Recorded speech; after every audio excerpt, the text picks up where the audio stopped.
할렐루야, 반갑습니다. 오륜교회에 우리 선생님들 만나 뵙게 돼서 너무 반갑고 초대해 주셔서 감사합니다. 저는 평화교회를 담당하고 있는 김상권 목사라고 합니다. 교회는 남양주에 있고요. 여기서 가까운 데 있습니다. 이렇게 귀한 자리에 우리 함께 또 강의로 이렇게 만날 수 있어서 너무 반갑고, 아쉬운 것은 우리 사랑하는 선생님들의 그 열정과 또 그 뜨거움을 좀 느끼고 가야 저도 우리 교회 교육자들을 좀 갈구고 할 텐데 만나 뵙지를 못해서 너무 아쉽습니다. 오늘 제가 맡은 부분은 우리가 다음 세대를 성경으로 가르치자라고 하는데 있습니다. 사실 성경으로 가르치자라고 하는 그 강의를 한다는 것 자체가 사실은 사족을 다는 것이기 때문에 우리 선생님들 강의를 듣는 것보다는 선생님들 성경을 가르치십시다 하고 기도하고 마치면 딱 좋겠는데, 그렇게 하면 또 우리 초대하신 목사님이 싫어하시니까 어쨌든 강의를 좀 해야 될 것 같아요. 오늘 제가 하려고 하는 것은 왜 우리가 성경을 가르쳐야 되는가도 너무 잘 알지 않습니까? 어떻게 가르칠까는 우리가 조금 약소하게, 그러나 너무 중요하다고 생각하는, 그리고 제가 필드에서 자꾸만 시행하고 또 시정하고 수정하는 그 부분만 좀 나누고요. 우리 한국교회의 다음 세대의 어떤 신앙을 전수하는 데 있어서 우리가 무엇을 실수했는가, 우리가 참 많이 들었지만 그것을 우리가 이제 사변적으로 또 하나를 듣는다 보다는 우리 선생님들이시니까 우리 가슴팍에 좀 새기는 그런 나누는 시간이 됐으면 좋겠습니다. 한국교회는 이렇게 가다가는 이제 그야말로 이제 끝이 날 수 있는 심각한 상황이고, 지금처럼 청년들이 옛날에는 다음 세대의 아이들은 물론이거니와 이 청년 세대가 옛날에는 신앙을 부끄러워했다면 지금은 교회 자체를 부끄러워하고 있는 이런 상황에서 참 캄캄한 그런 마음이 듭니다. 자, 그래서 우리가 어떻게 좀 이 다음 세대를 세워 나갈 것인가에 대한 중요한 하나님의 마음을 나누면 좋겠다는 생각으로 같이 한번 시간을 가졌으면 좋겠습니다.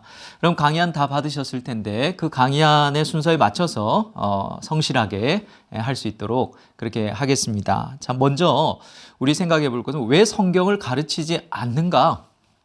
목사님, 저는 성경을 가르치는데요. 맞습니다. 근데 과연 그것을 성경을 가르치는 것이라고 할 수 있을까라고 하는 몇 가지 좀 질문을 던져봤으면 좋겠어요. 왜 성경을 가르치지 않을까? 그 첫 번째 이유를 제가 좀 생각을 해본 것은 체험 신앙을 전수하고자 하는 어떤 일변도 때문이라고 저는 생각을 합니다. 체험이 나쁜 것은 아니죠. 체험은 절대 나쁜 것이 아닙니다. 그러나 체험 신앙을, 이 아이가 하나 예수님을 만났어 라고 하는 그 체험 신앙에 너무 연연하다 보니까 그 체험이 일어나게끔 하는 그 원동력이 되는 말씀, 그것을 전수하지 못했고 우리는 1세대를 훌쩍 지나가 버렸습니다. 자, 그랬더니 어땠습니까? 사실 한국교회 목사의 한 사람으로서 우리는 다음 세대 교육을 실패했다고 해야 합니다. 점점 없어지고 있죠. 어떤 교단의 발표에 의하면 95% 주일학교가 없다 그러니까 사실은 큰 교회들의 우리 아이들을 세워내는 이 사역 말고는 참 어렵다. 그래서 이 대형 교회의 다음 세대 교육이 대안이 되지 못하면 더 이상 우리 아이들은 그냥 안티 크리스찬니티의 어떤 그런 문화가 아니라 거의 사회 악인 기독교에 대한 테러 문화 속에서 우리는 한 번도 경험해 보지 못한 그런 신앙의 지킴의 환경, 생태계에 아마 방치되게 될 겁니다. 자, 그런 의미에서 우리는 오늘 이 강의에 좀 집중을 해야 될 것 같고요.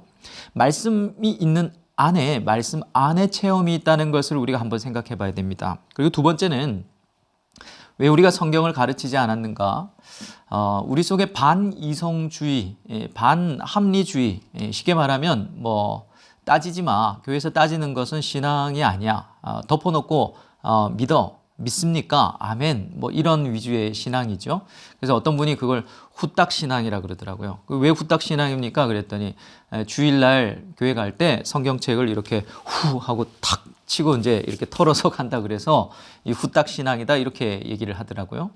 모태 신앙에 대한 우리 패러디도 많습니다. 뭐도 못해, 뭐도 못해. 사실 이 영광스러운 이름이 이제는 아주 우스꽝스러운 어떤 놀잇감으로 전락하는 모습들을 보면 참 우리의 마음 가운데 생각이 많죠. 우리가 성경의 말씀에 보면 어떤 따지는 것, 말씀을 깊이 보는 것, 어떤 공부하고 학습하는 거에 대한 이 모호한 거리감, 거부감 같은 게 있습니다.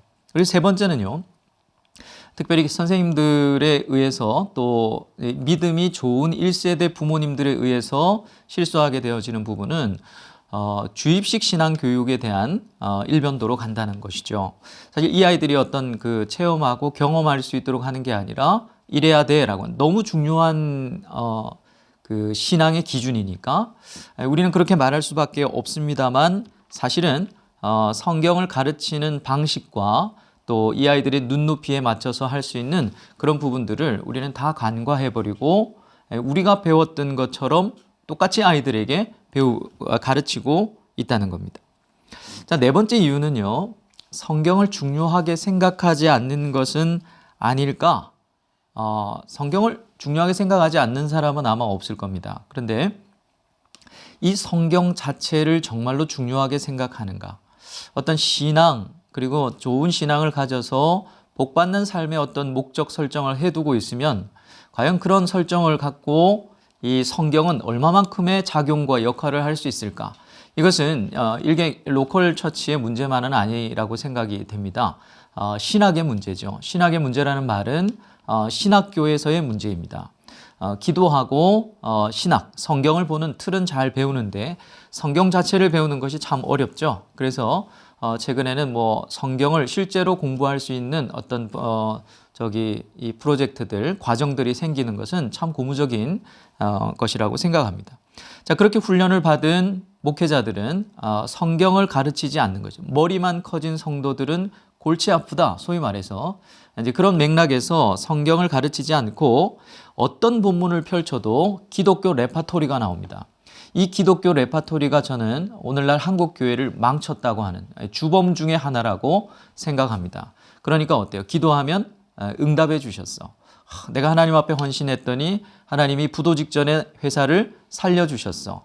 기도했더니 병이 나았어 라고 하는 우리가 모두가 선망하는 기독교 레파토리를 마치 신앙의 좋은 신앙의 어떤 표본으로 우리는 끊임없이 추구했다는 것이죠. 그런데 거의 99%의 정말 진짜 그리스도인들은 내 삶에 아무 일이 일어나지 않아도 하나님의 말씀 붙들고 버티고 견디고 인내하는 그런 신앙에 대해서 우리는 간과했던 것이 사실입니다. 그런 것들이 이제 교사에게도 선생님들에게도 이렇게 전수되어졌고 나도 모르고 나도 그렇게 배우지 않았으니까 익숙한 대로 그렇게 가르침의 문제들이 발생하게 되었다라고 생각합니다.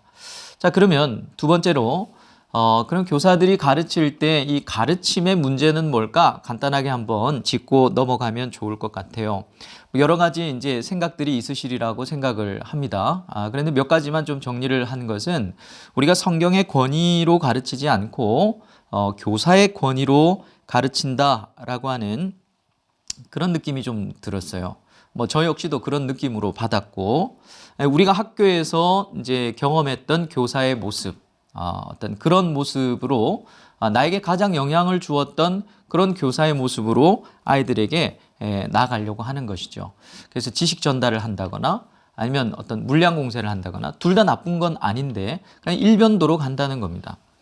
안타까운 것은 이제 성경에서 말하는 이 교사는 오늘날 우리가 한국교회에서 말하는 그 교사, 주일학교 교사를 말하는 것이 아니고 그의 수준은 좀 더 가깝게 얘기하면 신학교 교수 정도를 말하는 것입니다. 그러니까 우리가 얼마나 이 말씀을 잘 알아야 되는가. 근데 우리가 말씀을 알지 못하고 그냥 우리가 아는 정도의 범위 내에서 신앙을 전달하려고 하지는 않았을까. 자, 두 번째는요. 성경을 생략하고 이야기를 가르쳤다는데 그 이유를 한번 생각해 볼 수 있으면 좋겠습니다. 성경은 여러 가지로 나눌 수 있습니다만 크게 내러티브와 또 계명, 어떤 하나님의 말씀, 어떤 이 두 가지로 구성이 되어 있다고 볼 수도 있겠죠. 예수님께서도 이 말씀을 전하실 때 굉장히 많은 비유, 이 파라볼레, 패러볼이라고 하는 것은 하나의 내러티브잖아요. 스토리잖아요. 그죠? 우리에게 가장 익숙한 그 스토리를 가지고 우리에게 하나님의 말씀을 가르치시기도 하셨고 또 직접적인 계명을 가르치시기도 하셨는데 우리가 우리의 이야기만을 너무나 이렇게 크게 가르치고 거기에다 조금 성경을 가르치다 보니까 어떻습니까? 설교를 들을 때 하나님 말씀이 기억나기보다 목사님이 하셨던 감동적인 예와 너무 눈물 났던 이야기, 그래서 그게 마치 이렇게 감정적인 카타르시스가 은혜인 걸로 착각을 하는 것이죠. 물론 그것도 나쁜 것이 절대로 아닙니다. 그것도 너무너무 귀하고 중요한 것이에요. 그러나 그런 현상들이 좀 말씀에서 일어나야 된다라는 것이고요. 세 번째는 우리가 성경의 핵심을 놓치고 주변적인 내용만 가르친 것은 아닐까라는 생각. 네, 그래서 예를 들면 요셉을 가르친다. 그러면 벌써 기독교 레파토리가 쫙 나와 있어요. 꿈을 가져야 된다. 그렇죠? 근데 사실 요셉의 이야기에서 그가 꾼 꿈은 사실은 아무 역할을 하지 않습니다. 하나님의 말씀의 증명 역할, 창세기 42장에 보면 요셉이 어릴 때 꾼 꿈을 생각하고 그때 그 꿈을 얘기를 하죠. 그러니까 어떻습니까? 우리가 이 어떤 핵심을 놓치고 자꾸만 주변적인 이야기를 한다는 것이죠.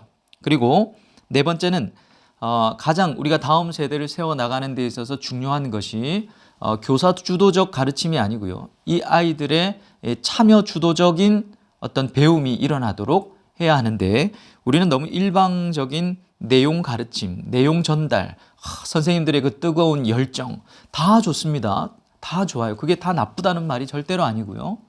우리가 거기에서 이제는 이쪽으로 넘어가야 된다 이런 말이죠. 일방적인 가르침이 얼마나 이게 참 넌센스인가 하면 어떤 주일학교에서 선생님이 이렇게 질문을 했습니다. 여러분, 가을에 도토리를 입에 가득 물고 등에 줄무늬가 있고 그래서 겨울을 준비하는 게 뭘까요? 이렇게 얘기를 했어요. 그랬더니 어떤 애가 손을 탁 들더니 제 생각에는 다람쥐 같은데 정답은 예수님이죠? 이렇게 했다는 거예요. 교회 안에서 가르치는 모든 이야기들을 일방적으로 이제 거의 답은 예수님이고 하나님이시고 이런 식으로 이제 아이들이 생각하고 있다는 겁니다.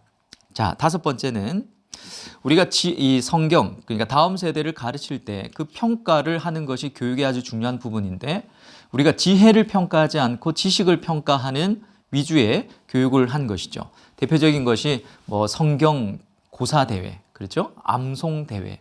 이런 것들은 전부 다 지혜가 아니라 지식을 평가하는 그런 위주의 성경입니다.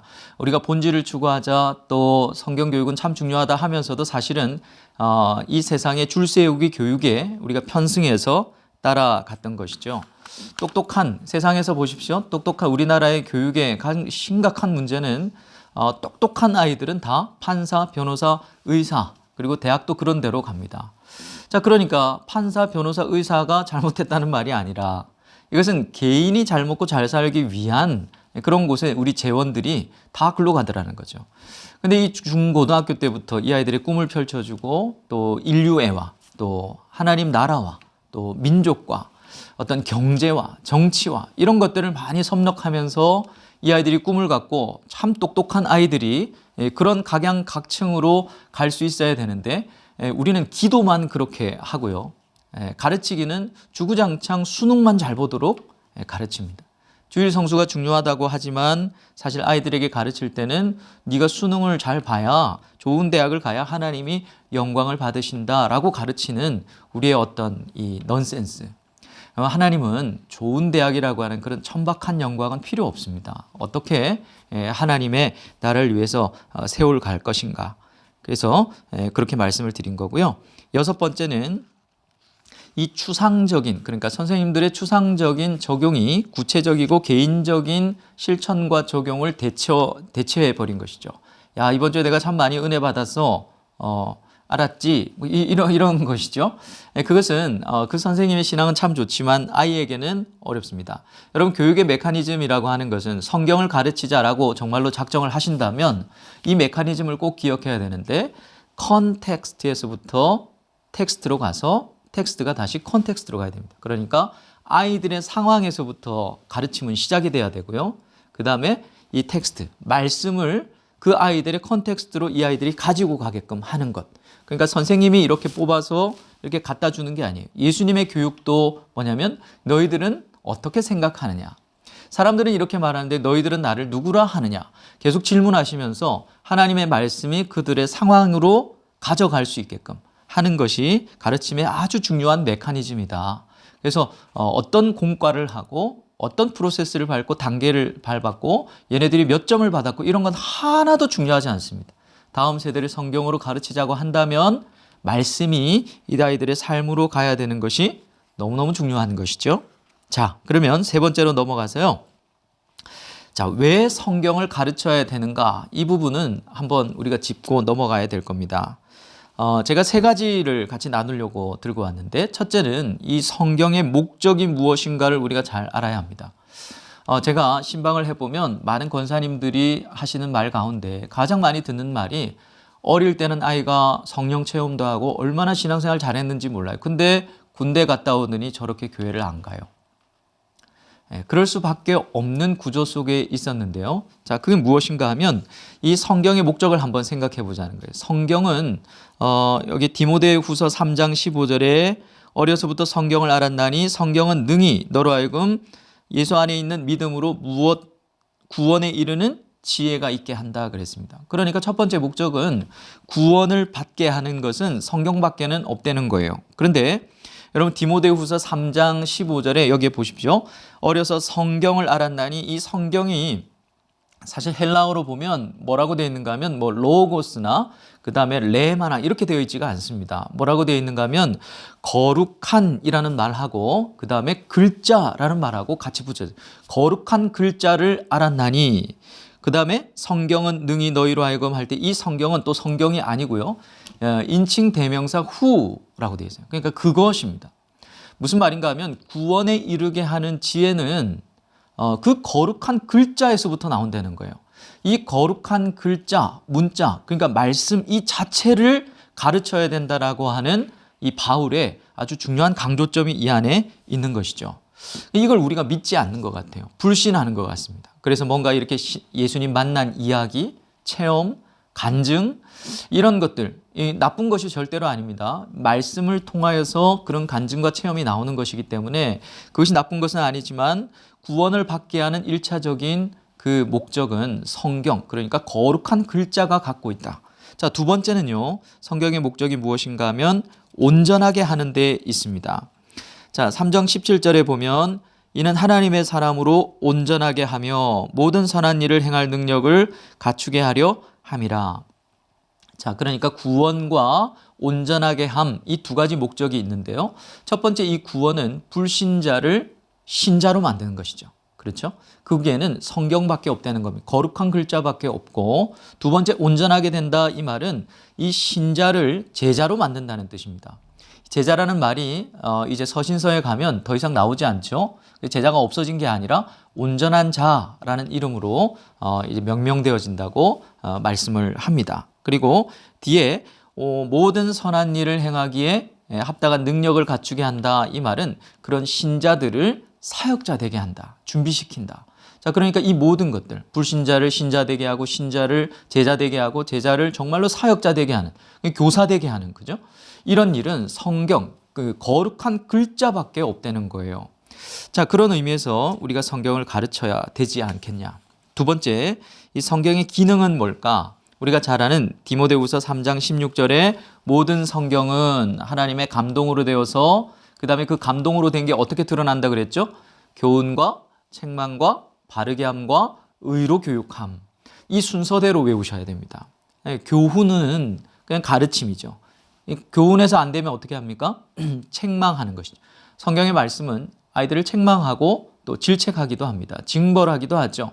그래도 안 되면 어떻게 합니까? 의로 바르게 한다 그랬어요. 이것은 교정한다 그런 뜻입니다. 억지로.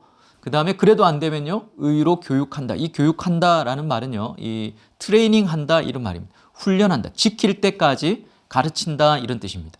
우리가 아이들을 가르칠 때 똑같이 쓰지 않습니까? 너 이렇게 해야 돼, 알았지? 네. 안 들으면 어떻게 됩니까?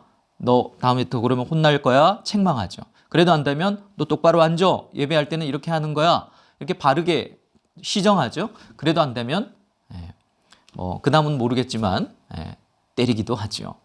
하나님도 말씀으로 우리를 가르치실 때 구원을 얻게 하시고 온전하게 하실 때 이 네 가지 방법을 쓰신다는 겁니다. 여러분, 이 네 가지 방법 사이사이에 뭐가 있을까요? 체험이 있고 간증이 있고 경험이 있는 것이죠. 선생님들은 그렇게 훈련 받으셨습니다. 모르긴 몰라도 여러분, 이 사이사이에 있는 간증과 체험으로 내가 변화된 게 아니고요. 교훈과 책망과 바르게 함과 의로 교육하는 이 하나님의 말씀의 사용하심, 말씀을, 그 거룩한 글자를 우리에게 가르치신 거죠. 그것을 우리가 똑같이 해야 된다라고 하는 겁니다. 자, 두 번째, 성경의 기능은요, 히브리서 4장 12절 13절에 보면 제가 한번 읽어보겠습니다. 하나님의 말씀은 살아있고 활력이 있어 좌우에 날선 어떤 곰보다도 예리하다. 혼과 영과 관절과 골수를 찔러 쪼개기까지 하고 마음의 생각과 뜻을 판단하나니. 13절에도 보면 나타나지 않음이 없고 드러난다. 자, 성경의 두 번째 기능은 뭐냐면 속에 있는 것을 드러낸다는 겁니다. 그것은 변화시킨다는 거예요. 여러분, 혼과 연과 관절과 골수는 눈에 보이지 않는 겁니다. 또 마음의 생각과 뜻도 보이지 않는 거예요. 근데 그것을 쪼개기도 하고 찌르기도 하고 드러내기도 한다는 거예요. 그 역할을 누가 하는 겁니까? 성경이 한다는 것이죠. 여러분, 이렇게 하나님의 사람으로 만드는 강력한 툴을 갖고 있는데도 우리는 엉뚱한 걸 자꾸 쓰는 것이죠. 성경에 여러분, 사람을 고칠 수 있고 변화시킬 수 있는 것은 이 전신갑주로 설명을 하신 이 바울 선생님의 이야기를 보면 공격용 무기는 하나밖에 없습니다. 성경밖에 없어요. 이 성경은요, 칼이라 그러죠. 누구의 칼입니까? 성령의 검, 곧 하나님의 말씀입니다. 그러니까 우리가 휘두는 검이 말씀이 아니고 우리 손에 들려 있으면 안 돼요. 성령이 이 말씀을 가지고 아이들을 막 이렇게 난도질을 해야 되는 것이죠. 자, 그러기 위해서는 이 성령이 우리 가운데 있어야 되는데, 그게 세 번째 이제 말씀드리고 싶은 은혜의 방편입니다. 조직신학에서 말하는 은혜의 방편은 세 가지죠. 말씀, 기도, 성례. 성례는 세례와 성찬. 근데 이 세 가지의 특징 중에 하나만 기억할 수 있는 것은 뭐냐면, 말씀은 없는 믿음도 생기게 해요. 근데 기도와 성례는 없는 믿음을 생기게 하지는 못합니다. 있는 믿음을 강화하고 격발하고 오히려 돈독하게 하느니라, 이렇게 말하고 있죠. 자, 그러니까 이 아이들을, 우리가 다음 세대를 믿음의 세대로 키워내려면요, 말씀을 딜리버리 해주지 않으면 소망이 없습니다. 우리 아이들은 우리가 신앙을 지키고 자랐던 그런 시대 속에서는 이제는 살 수 없습니다. 우리가 한 번도 상상해보지 못한, 예상하지도 못한 완전히 다른 생태계에서 이 아이들은 신앙을 지키고 살아야 될 겁니다. 자, 그런 맥락에서 여러분, 그 시대가 바뀌고 사회가 바뀌어도 그 주초가 흔들리지 않으려면 주님 말씀하신 대로 성경 말씀을 가르치지 않으면요, 우리 다음 세대는 절대로 세워낼 수 없습니다. 자, 그 다음에 네 번째, 4번이죠. 어떻게 그러면 성경을 연구해야 되는 가, 이건 선생님들을 위한 이제 팁인데요. 첫째는 성경 연구의 두 가지 틀을 아는 것이 필요하겠다 싶었어요. 사도행전 17장 11절 말씀에 보면 베레아 사람들은 데살로니가에 있는 사람보다 더 신사적이라 그랬습니다. 제가 옛날 한글 성경을 가지고 개정개혁이 아닙니다. 그 전에 있던 성경입니다. 지금 성경은 아마 너그러워져서 이렇게 되어 있을 거예요. 더 신사적이어서 간절한 마음으로 말씀을 받고 이것이 그러한가 하여 날마다 성경을 상고함으로, 이렇게 되어 있습니다.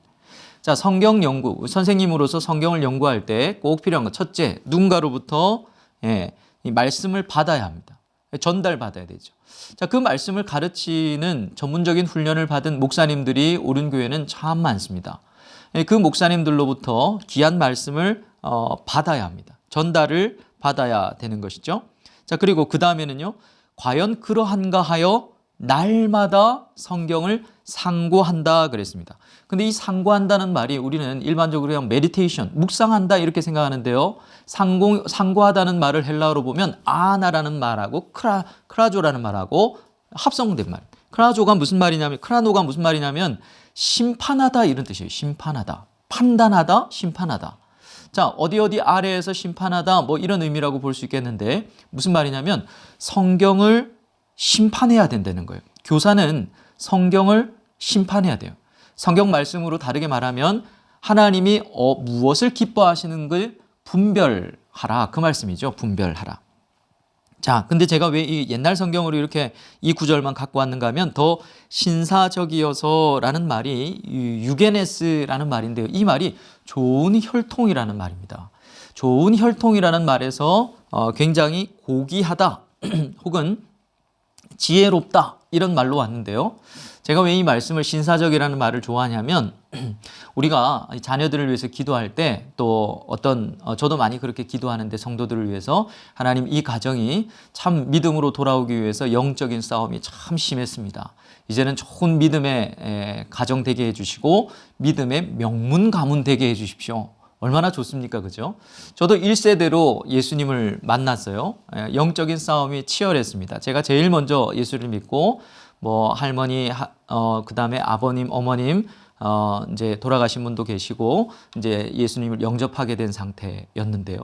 저는 어릴 때부터 그게 참 서러웠어요. 어릴 때 부모의 기도를 받고 자란 것이 얼마나 귀한 것인가를 몰랐기 때문에 저는 사춘기도 참 힘들었고 뭐 참 산전수전, 공중전 뭐 비행하면서 다녔다는 거죠. 어려웠어요. 그런데 어느 날 아주 몇 대째 예수 믿는 예쁜 자매를 만났습니다. 얼마나 예쁜지는 여러분 상상하기 어려울 거예요. 그 예쁜 자매를 만나서 결혼을 했습니다. 아이를 낳았는데 이 아이는 벌써 4대째 예수 믿는 아이가 되어 있는 거예요. 저는 분명히 1대인데 우리 아이를 하나 낳았는데 이 아이가 4대째 예수 믿는 아이로 태어난 것입니다. 물론 그 아이의 신앙이 뭐 어떻는가는 또 하나님께서 빚어가셔야 될 문제겠지만 여러분 우리가 믿음의 명문 가문이 얼마나 우리에게 사모하는 간절한 기도의 제목입니까? 그죠? 그러려면 이 말씀을 판단하는 이 분별하는 말씀을 배우지 않고는 절대로 그런 믿음의 명문 가문은 일어날 수 없다. 그 말씀이죠.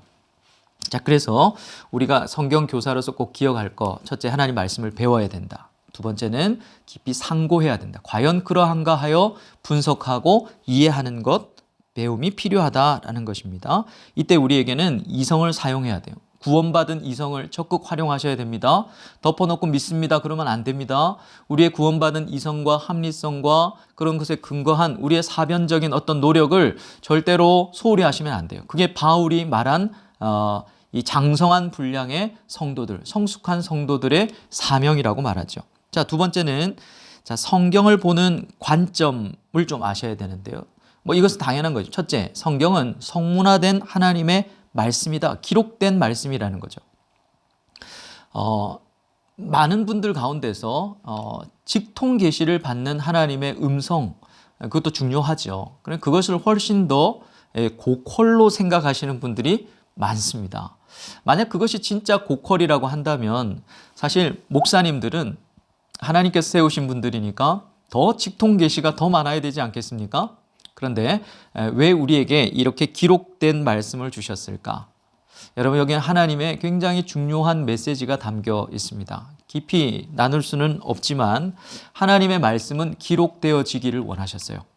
거룩한 글자로 우리에게 전달되기를 원하셨습니다. 무려 1600여 년 동안 40여 명의 저자들을 통해서 다른 직업, 다른 장소, 다른 언어, 모든 다른 어떤 학벌을 갖고 있었는데 1600년 동안 여러분 생각해 보십시오. 성경이 하나 기록이 되는데 똑같은 맥락으로 기록된다는 것은요. 하나님이 하시지 않고는 있을 수 없는 일입니다. 그래서 우리가 어떤 직통으로 이렇게 듣는 계시보다 하나님의 기록되어진 말씀은 나의 말씀은 기록되어지기를 원하셨던 그 하나님의 말씀을 잘 이해하는 것이 필요합니다. 여러분 아주 AD 한 150년 경에 타티안 혹은 타티아누스라고 하는 이 학자가 디아테사론이라고 하는 성경을 기록했어요. 이건 뭐냐면 사복음서를 편집을 해서 하나의 책으로 만든 것입니다.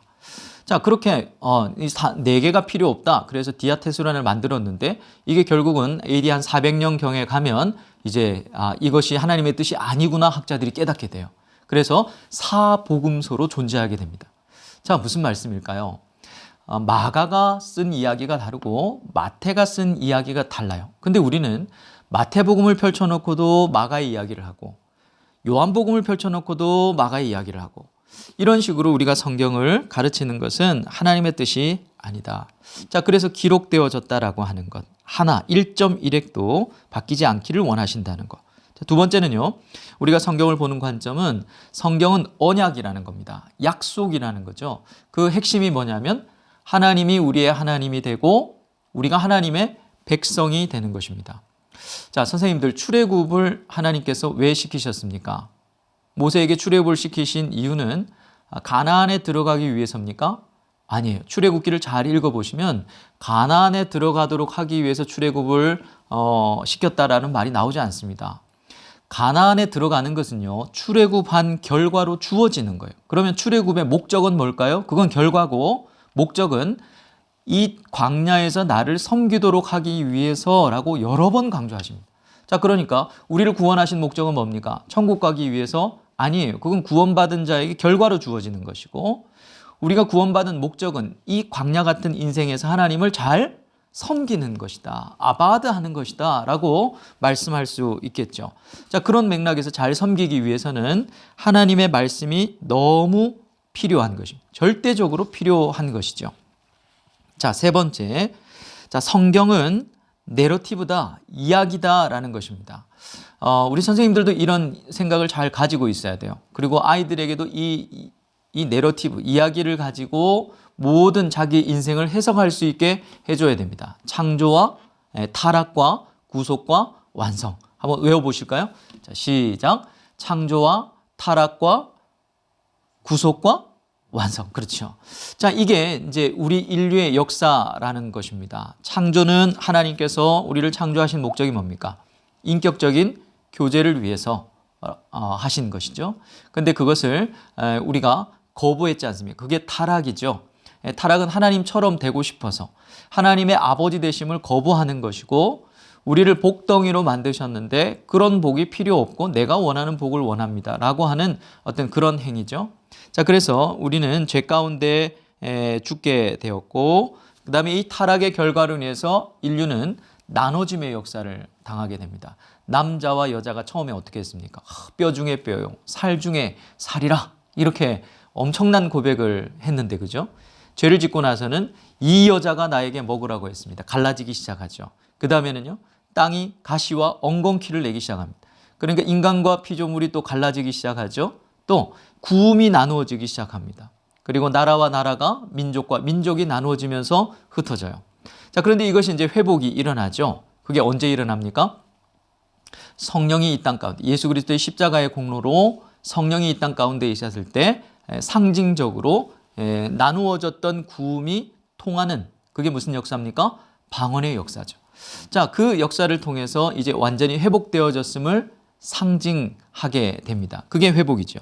자, 그렇게 구속은 회복이고 하나님이 마스터 플랜을 짜시고 성자 예수님은 그 마스터 플랜을 실행시키시고 성령 하나님은 이 구원의 계획이, 구원의 실현됨이 변개되지 않도록 지켜나가시는 그런 삶을 우리는 살고 있다. 그리고 완성이라는 것은 미래지향적인 거죠. 우리가 구원받았지만 아직 구원이 완성된 것은 아니다. 그래서 already not yet.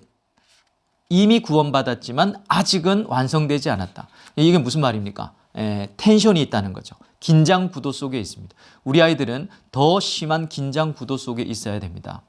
그렇기 때문에 우리가 잘 가르치지 않으면 이 아이들은 이 구원의 이 구조 속에서 살아갈 수가 없다는 거죠. 자, 이것이 내러티브다라고 하는 것이고요. 자, 세 번째는 성경의 세 가지 모티브를 알아야 된다. 이거는 이제 쉽게 말하면 뭐냐면, 자, 성경을요 이렇게 김밥으로 어떤 분이 이렇게 묘사를 해서 잘 설명하셨다 이런 생각이 들었어요. 성경을 김밥으로 하면 김밥 안에는 뭐가 들어갑니까? 단무지도 들어가고 또 오뎅 들어가고 또 뭐 시금치도 들어가고 그죠? 그래서 이 김밥에 이 앞을 잘라도 그 세 가지가 보이고요. 중간을 잘라도 그 세 가지가 보이고 제일 끄트머리를 잘라도 똑같이 보입니다. 자, 성경이 김밥과 같다는 거예요. 그래서 앞을 잘라도 세 가지가 보여야 되고 중간을 잘라도 세 가지가 보여야 되고 끝을 잘라도 세 가지가 보여야 되는 그게 뭐냐면 백성과 그다음에 땅과 말씀, 언약에 대한 이 세 가지라는 거죠. 자, 이것을 이제 모티브라는 게 어떤 이야기를 이끌어가는 주제 뭐 이런 뜻 아닙니까? 자, 그래서 이 백성의 모티브는요, 아브라함의 아들 이삭으로 시작해서 이스라엘 족속, 뭐 남은 자, 그 다음에 제자, 하나님의 백성, 우리로까지 왔고, 그 다음에 다음 세대로 이제 가는 거예요. 자, 그것은 성경 어디에도 있기 때문에 이 역사가 끝날 때까지 우리는 하나님의 백성으로 살아야 된다는 거죠. 자, 그 다음에 땅의 모티브는 그 가나안 땅으로 시작해서 하나님의 어떤 나라를 의미하는 것입니다. 하나님의 나라는 가는 게 아니고 임하는 거다 그랬죠. 자, 그러니까 이것은 통치를 받는 개념입니다. 우리 아이들에게 이 하나님의 통치가 필요한 것입니다. 자, 그래서 우리는 이것을 이 가르치는 이유로 삼아야 되는 것이죠. 자, 세 번째는 말씀의 모티브인데요. 이건 이제 언약입니다. 하나님 나라에 하나님 백성이 사는 방법은 하나님의 법대로 살아야 돼요. 자, 어떤 사람은 뭐 다 은혜로 할 수 있습니까? 법으로 할 일도 있죠. 라고 말하는데 그런 것은 하나님 나라에 성립되지 않습니다, 여러분. 하나님 나라의 최고의 법이, 최상위법이 사랑이에요. 법이 따로 있고 은혜가 따로 있고 그런 게 아닙니다. 그렇기 때문에 하나님 나라의 법대로 살아야 되고 법대로 살도록 가르치는 것이 우리의 역할이고요. 그렇지 않으면 아이들은 범법자가 되는 것입니다. 우리가 잘 기억해야 될 것은 우리는 이 세상에 발을 딛고 살지만 틀림없는 하나님 나라의 백성이라는 거예요.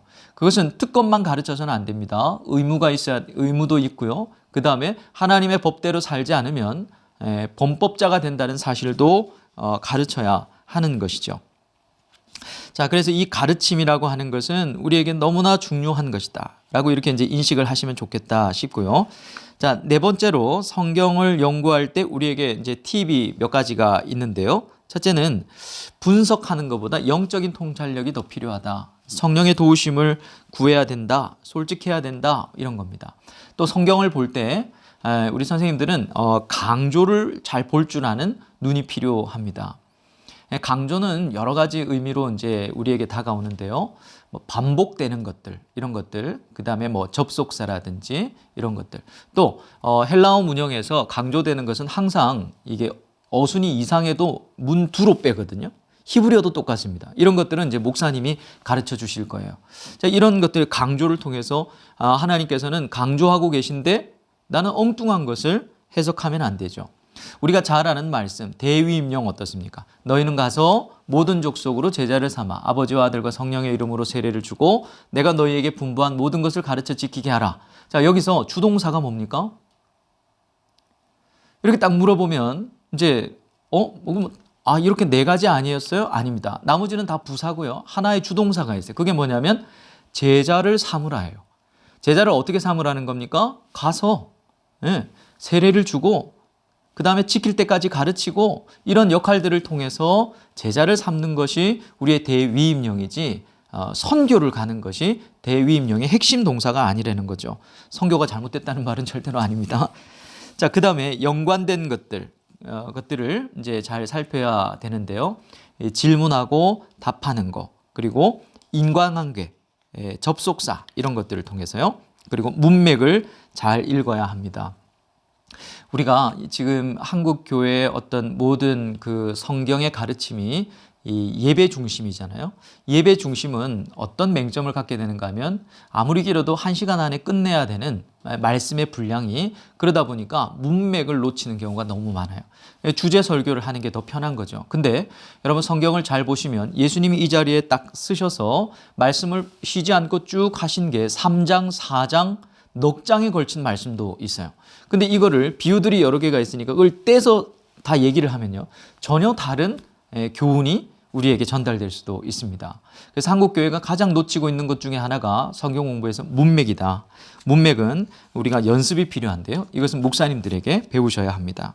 자, 그 다음에 장벽을 제거해야 됩니다. 무슨 장벽이 있을까요? 성경과 우리 아이들의 장벽, 문화적인 장벽이 있겠죠. 언어적인 장벽이 있을 겁니다. 그리고 시간적인, 시대적인 장벽도 있을 거예요. 자, 이런 것들을 선생님들이 알아야 아이들에게 가르쳐 주겠죠. 자, 예를 들면 지금으로부터 한 2000년 뒤에, 우리가 성경을 2000년 뒤에 받았으니까 2000년 뒤에 여기 이 어떤 이 오륜교회 지역에서 이 헐이라고 적혀 있는 이 문서가 하나 발견됐어요. 헐. 자, 우리는 헐이 뭔지를 잘 압니다. 그죠? 난처할 때 뭐 헐, 뭐 대박 뭐 이런 뜻 아니겠습니까?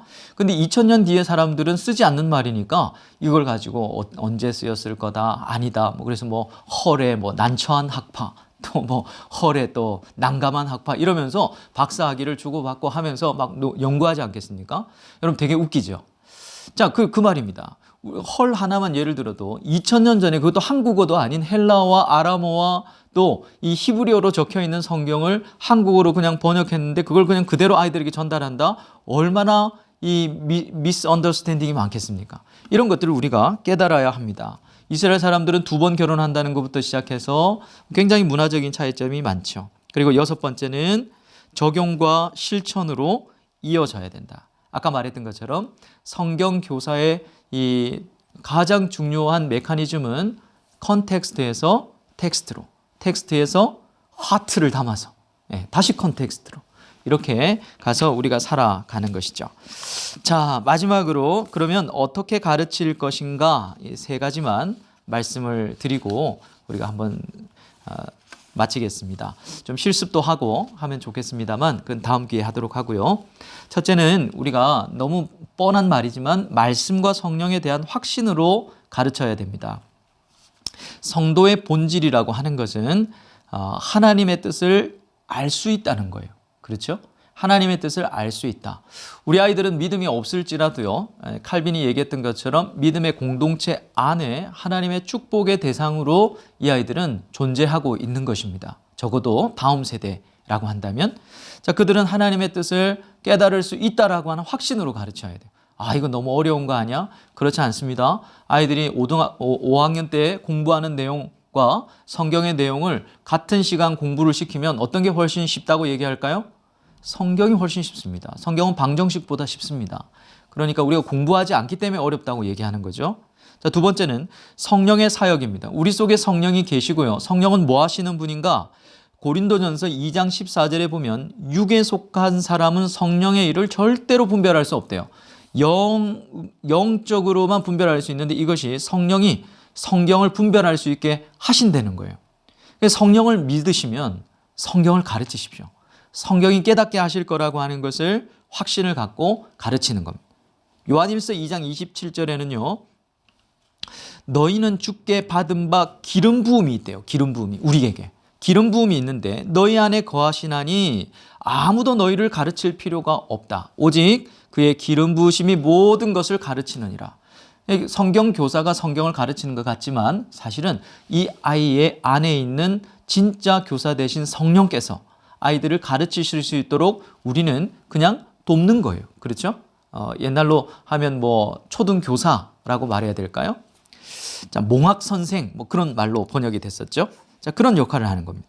자, 2번째, 어떻게 가르칠 것인가에 대한 부분에 저는 기납적으로 가르치라 이렇게 말하고 싶어요. 이것은 뭐냐면 함께 배워가는 것이죠. 자, 연역적과 기납적을 그림으로 딱 설명을 하면 연역적이라는 것은 얘들아 이게 뭔지 알아? 이것은 이거야 라고 이렇게 밑으로 일직선으로 쫙 그려주는 거. 이게 연역적이에요. 근데 우리가 성경을 다음 세대에 가르칠 때는 물론 연역적인 방법도 필요하지만 반에서 해야 되는 것은요, 철저하게 기납적이어야 합니다. 기납적인 것은 어떻게 그림을 그릴 수 있는가 하면 얘들아 이건 뭘까? 하면 아이들이 대답하면 그게 아니고 선생님이 이거야 라고 대답해 주는 게 아니라 글쎄 그런 걸까? 너는 어떻게 생각하니? 이렇게 계속 이렇게 나선형으로 뺑글뺑글 돌다가 아이들이 아 선생님 그거겠네요? 맞아 이렇게 되는 거예요. 자, 이게 성경을 가르치는 아주 중요한 관점입니다. 자, 기납적 성경 연구에 대해서는 잘 아실 테니까 관찰, 해석, 적용, 실천 뭐 전달 혹은 뭐 이렇게 또 뒤에 부분을 다르게 할 수 있습니다만 저는 기납적 성경 연구를 관찰, 해석, 적용, 실천으로 네 가지로 분류하기를 원합니다. 자, 관찰은 뭡니까? 아까 선생님들에게 말씀드렸던 그 연구의 팁, 그죠? 그것대로 아이들하고 함께 해보는 거예요. 어떻게 관찰할까요? 누가 한번 읽어볼래? 뭐 이것도 좋죠. 여기에서 뭐 함께 본문을 우리가 한번 읽어보고 탐구하는 거죠. 야, 특이한 게 뭐지? 야, 누가 몇 명의 주인공이 나올까? 이런 거 있죠. 이런 좋은 선생님은 질문의 귀재라는 말이 있습니다.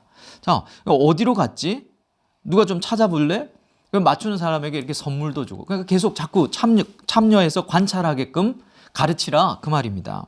강조되는 게 뭘까? 반복되는 게 뭘까? 선생님들 눈높이에서 가르쳤던, 배움받았던 그 성경의 연구를 아이들하고 아이들 눈높이에 같이 해보는 것이죠.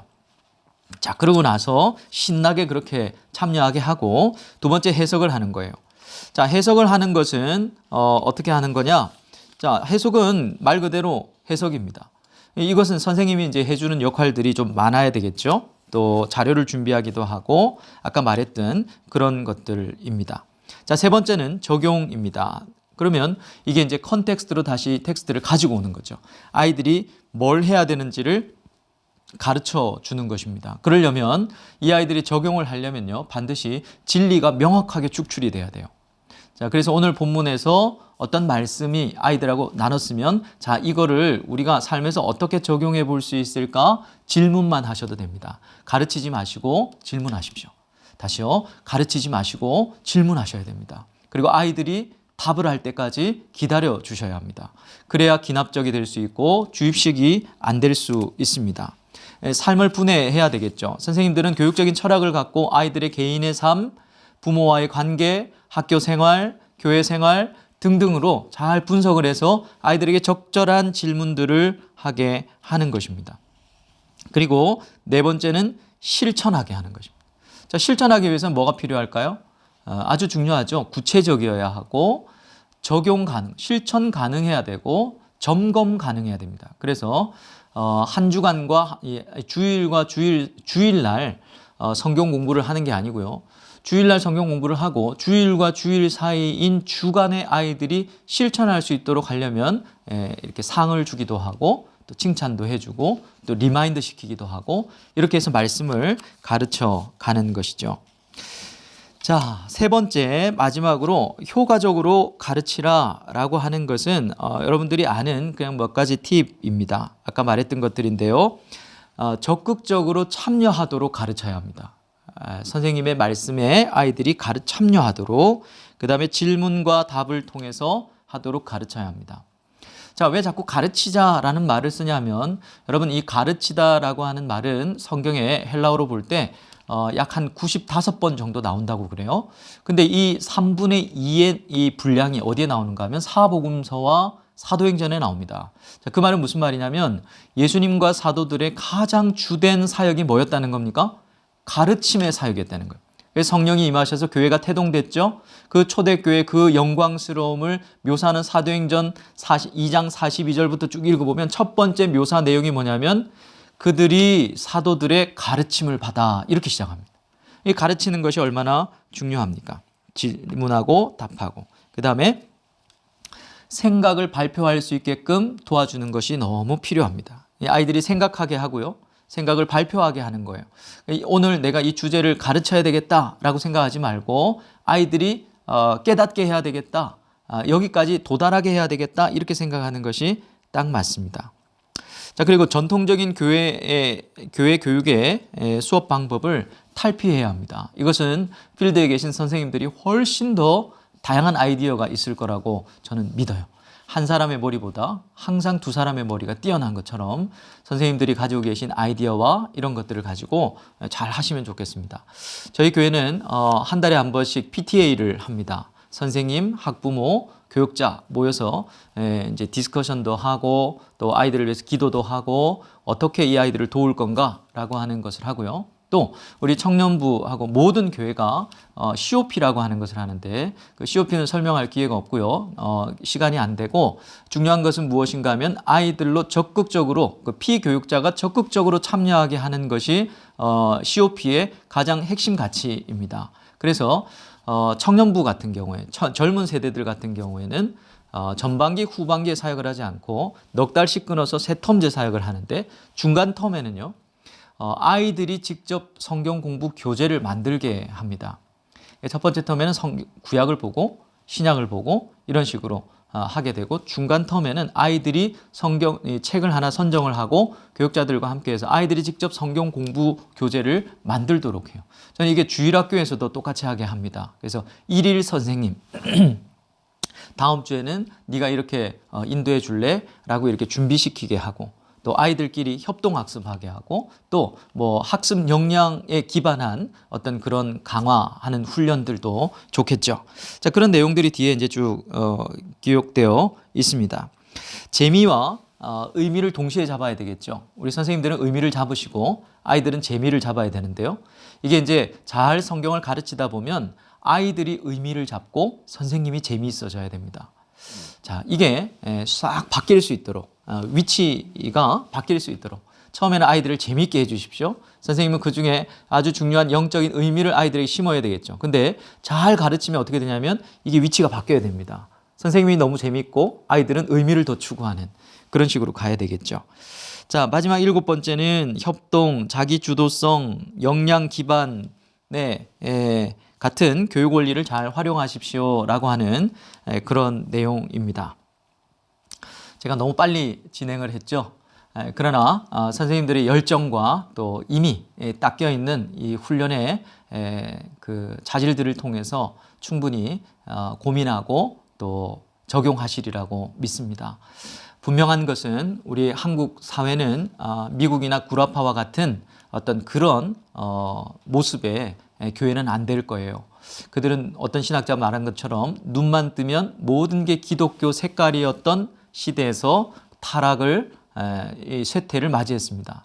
그런데 우리나라는요 그렇지가 않고 이방 그러니까 이타적인 문화 속에서 이교도의 문화 속에서 지금 쇠퇴를 경험하고 있습니다. 미래학자들은 급속한 쇠퇴를 얘기하고 있지만 모든 교회사 연구를 해보면 급속한 쇠퇴는 미래학자들이 그리고 계신 그 그래프보다 훨씬 더 가파릅니다. 청년들이 제일 먼저 없어질 거예요. 다음 세대는 이제 어렵습니다. 그리고 기성세대가 다음 세대를 잡을 수 없어요. 기성세대가 아니고 젊은 세대가 이 아이들을 잡을 수밖에 없습니다. 미국의 아주 유명한 이민자들 사이에서 속담이 있지 않습니까? 1세대가 2세대를 키우는 게 비극이다. 키울 수 없다는 겁니다. 너무 다르기 때문에. 자, 그런 우리가 핵심 가치를 잘 붙들고 또 시대적인 도전 앞에서 아이들은 더 거센 파도를 만날 텐데 우리는 이 변하지 않는 말씀을 그 거룩한 글자를 잘 가르치면 하나님께서 틀림없이 아이들을 붙들어 주시리라고 믿습니다.